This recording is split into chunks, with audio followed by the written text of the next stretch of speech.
Sí, fíjate Jesús, ayer anunciábamos el regreso a clases de alrededor de casi 30 millones, casi 30 millones, porque la deserción escolar también se registró en este sentido en el área educativa y bueno, eso da como consecuencia que ya lo hemos tratado en otras ocasiones, el atraso también a nivel nacional, pero también la poca oportunidad que van teniendo pues varios estudiantes para poder continuar con sus estudios. En ese sentido, antes de pasar ese tema, quiero agradecerle esta mañana al profesor Marco Fernández. Él es profesor del TEC de Monterrey y también es investigador asociado de México Evalúa. Muy buenos días, profesor. Hola, Citlali, muy buenos días, gracias por la invitación.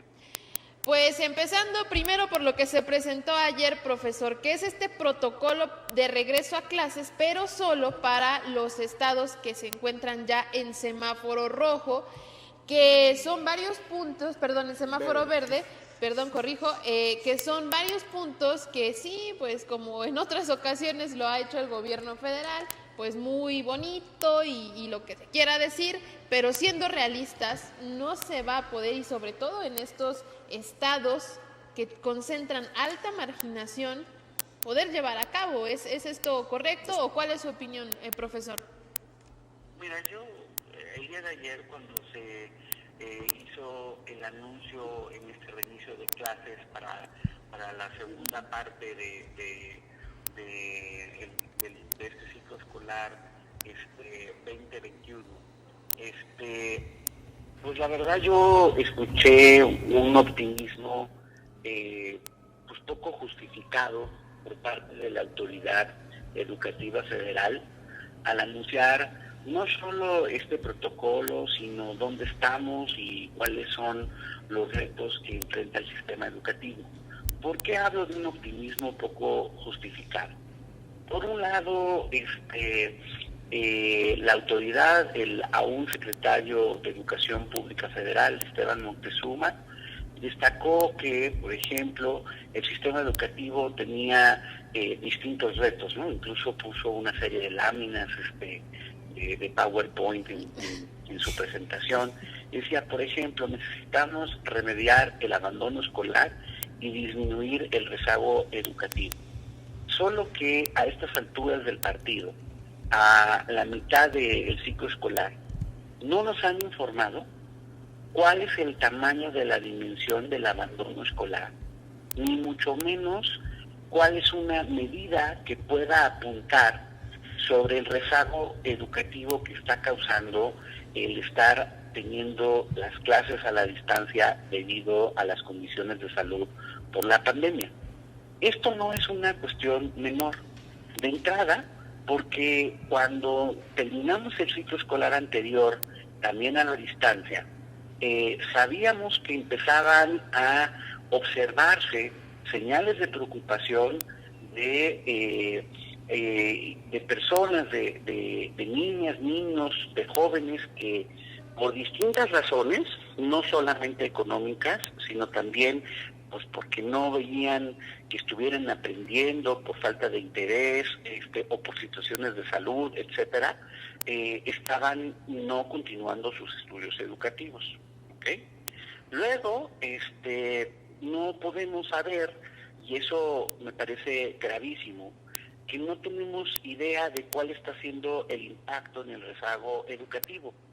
Uno trata de observar qué se está haciendo en el mundo y con preocupación contrasta observar cómo en varios otros países que enfrentan también desafíos como el nuestro, de ver de qué manera continuar las clases, se han estado haciendo una serie de estudios para poder ver el impacto en capacidad de lectura, en conocimientos y demás de sus estudiantes. Y todos han documentado, lamentablemente, números importantes de retraso. Y esos estudios no son una curiosidad académica, sino que son insumos que necesita la autoridad para establecer una ruta precisamente para atender estos problemas. Entonces, cuando ayer la autoridad nos dice, es que hay que resolver estos dos problemas y ni siquiera tenemos estadísticas para poder dimensionar el tamaño de los mismos y encontrar una ruta de atenderlos, pues la verdad solamente es saliva. Luego dijo que teníamos que se iba a impulsar medidas para el rechazo cero de las personas que busquen un espacio en particular de las universidades públicas. Eso suena bien bonito y atractivo, nada más que poco realista cuando no le das ningún tipo de recurso adicional a las instituciones públicas, precisamente para multiplicar los espacios para los jóvenes que aspiren a estudiar en ellas. De hecho, hubo una reforma educativa que se aprobó en 2019 por parte de este gobierno, en donde se estableció la obligación de lo que se le llama un fondo de gratuidad para la educación superior. Pero el secretario no nos dice que para este fondo de gratuidad de educación superior se van a destinar 0 pesos, no hay ni un recurso, a pesar de que es supuestamente obligatorio en la Constitución tener recursos para ello, pues no va a haber recursos para ese fondo en este año. Entonces, sin recursos, yo no veo cómo vamos a hacer esta parte del rechazo cero. Luego se dijo, no, es que además vamos a atender socioemocionalmente a las niñas, a los niños, a los jóvenes e incluso a los papás, porque la pandemia está teniendo efectos emocionales. Por supuesto que la pandemia está teniendo efectos emocionales y son muy preocupantes y platicamos en la otra ocasión respecto a este punto. El problema es que decir que vamos a tener atención socioemocional sin capacitación alguna a los docentes, por ejemplo, o a personal especializado que pueda ayudar a este fin, pues no va a llevar a ningún lado, no va a ir a ningún lado. O sea, solamente otra vez es un buen deseo.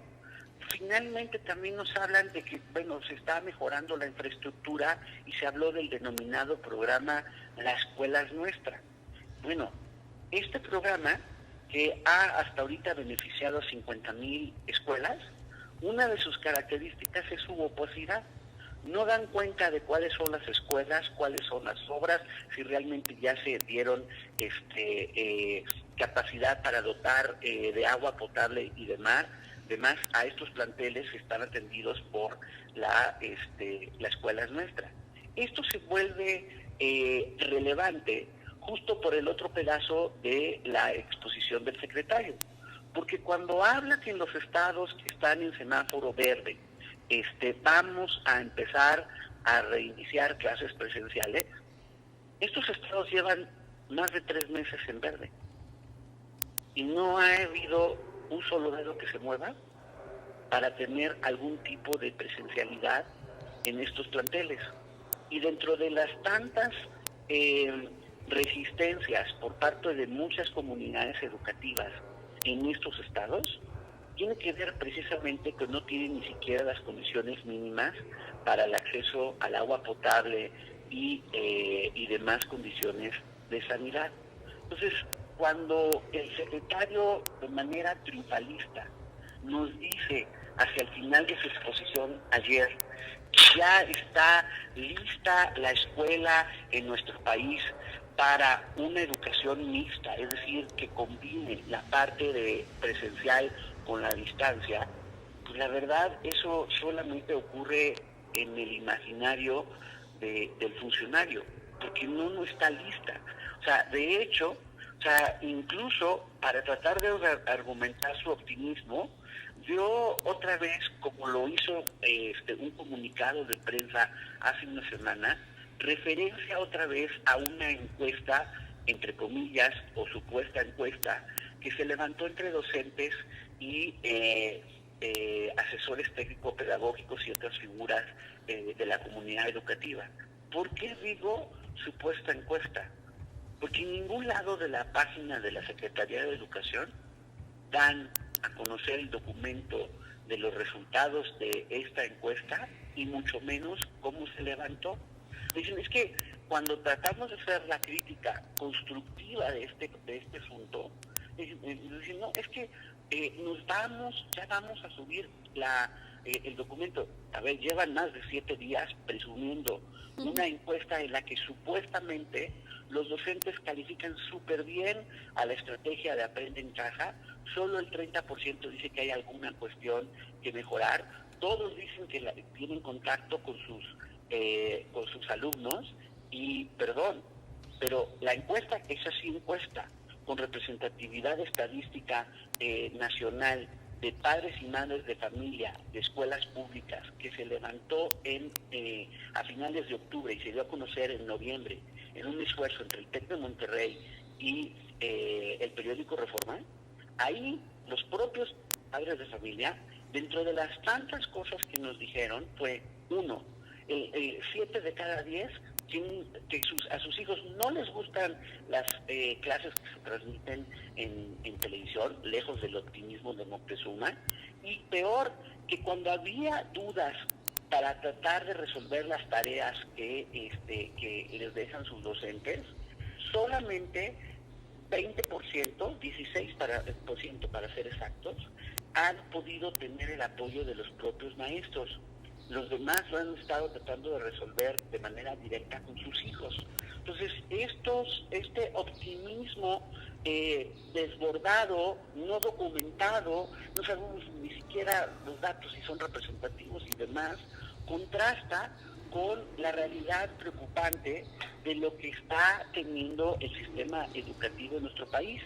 Y sí es muy frustrante de que si por un lado reconocemos que se están tratando de hacer esfuerzos en la medida de lo posible por las restricciones presupuestales a las que la autoridad se está viendo forzada por órdenes del presidente con los recortes que le han dado a la educación, y eso hace muy difícil tener medidas para atender estos problemas.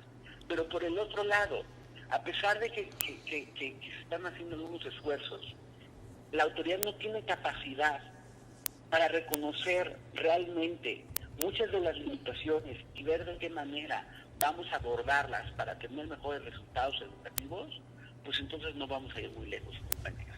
Profesor, considerando esta situación, lo saluda Jesús Anaya, buenos días, y considerando esta situación de que muchos órganos de transparencia y de información, y lo que nos ha comentado en estos momentos es que mucha información se está ocultando, ¿cree que estas acciones de concentrar estos órganos autónomos es para no poder observar y evaluar bien al gobierno? Ejemplo, este planteamiento de coordinación educativa para la pandemia.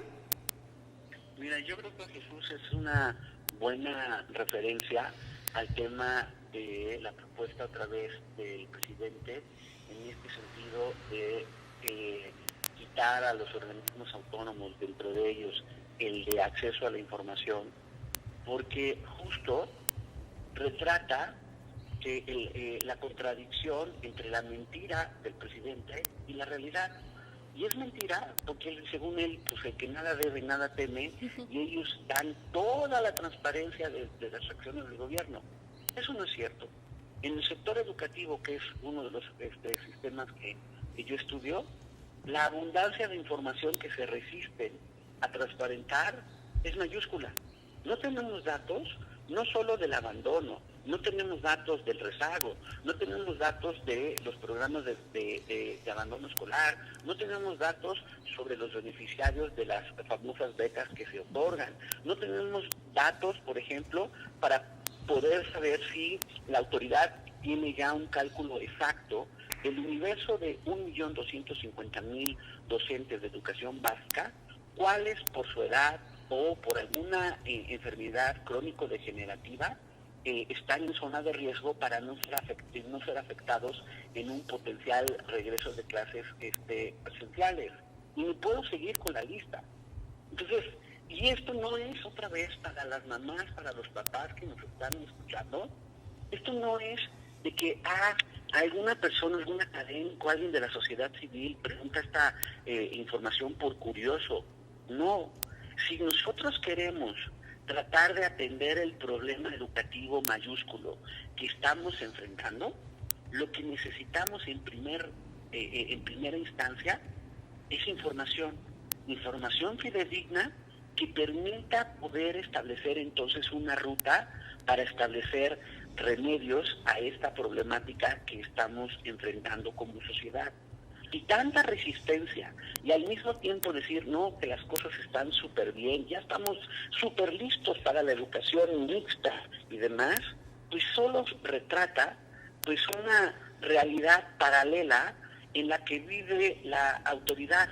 No quiere decir, ojo, porque cuando se les critica, dicen, es que no nos reconocen lo que estamos haciendo, y es que no la tenemos fácil porque tenemos los recortes. A ver, sí hay que reconocer, y hemos estado dando seguimiento a Aprende en Casa para ver cómo han tratado de ir mejorando poco a poco, le falta todavía mucho, pero han ido mejorando los programas de televisión. Pero como lo platicamos, Citlali, la vez pasada, ustedes, Jesús, Citlali, ustedes se acordarán cuando fueron a la escuela. No es como que uno va, prende la televisión y inmediatamente se genera el conocimiento. Inevitablemente hay cuestiones que no le quedan claro al alumno, a la alumna, y por lo tanto necesitas encontrar la manera de facilitar el contacto con tus docentes para poder preguntar. Pero si tú, ahí por órdenes presidenciales, le recortas el presupuesto a educación, no llegas a un acuerdo con los operadores, en este caso de celular, que son muchos de los cuales, a través de la vía de la cual muchas familias tratan de tener internet, y pues la situación económica hace que ya no puedan tener este acceso a internet, por lo tanto no puedes facilitar ese contacto con los docentes, y dijiste que ibas a tener el acuerdo con los operadores para tratar de tener un número de datos determinado para el acceso a las plataformas educativas, y no llegaste a ningún lado. Y peor aún, a diferencia de otros países como Colombia, como Chile, como Uruguay, en donde el gobierno dio recursos extraordinarios para precisamente tener estos grupos de datos de internet y facilitar el contacto que permita el aprendizaje a la distancia. Aquí lo que hace es recortar, pues entonces digamos que todavía la situación educativa se vuelve mucho más compleja. Entonces, en vez de que la autoridad reconozca esa complejidad, nos platican un mundo de maravilla que lamentablemente no existe. Bueno, profesor Marco Fernández, investigador asociado de México Evalúa, le agradecemos este análisis. También obviamente es especialista en temas educativos. Y bueno, pues ahí está también esto que nos comparte de todo lo que no se vio en la presentación del plan, pero además de los problemas que se están presentando en este contexto de la pandemia, que no se han solucionado y que parece que no serán prioridad, y además el hecho, como lo mencionabas hace unos momentos, de ir desapareciendo o absorbiendo estos organismos autónomos, ¿no? Profesor, muchas gracias.